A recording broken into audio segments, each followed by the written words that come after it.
the absolute worst trip I've ever been on. I was in Australia, all the way to Australia from Vancouver. So I'm in Surfers Paradise, bodyboarding with a friend of mine. I'm holding my board like this, swimming. We're heading out, and there had been a jellyfish warning. Now, of course, being from Vancouver, West Coast, I've never experienced jellyfish before. So my friend's like, ow, dude! Shows me his wrist. He's got a little red lash across his wrist. He's like, dude, I got stung. I'm going in. I was like, ooh, big tough guy. Got a little jellyfish sting. Gonna go into the beach.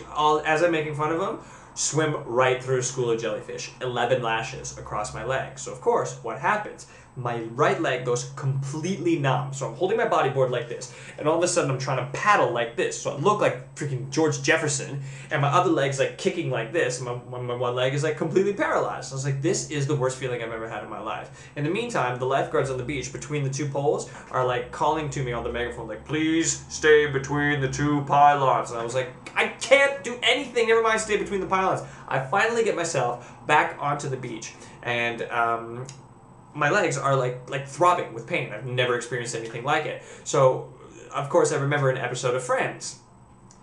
This part is not for the faint of heart, yes. In that episode of Friends, Monica had to pee on herself to neutralize the jellyfish sting. So I think, well, this is the worst pain ever. I peed on my own leg, and it didn't help at all. Not at all. So now my right leg is completely numb, throbbing in pain, and I smell like urine, my own urine. Terrible. So I actually wrote a letter to NBC and described the situation to them and told them, based on what had happened on their episode of Friends, they should reimburse me for a year's worth of soap.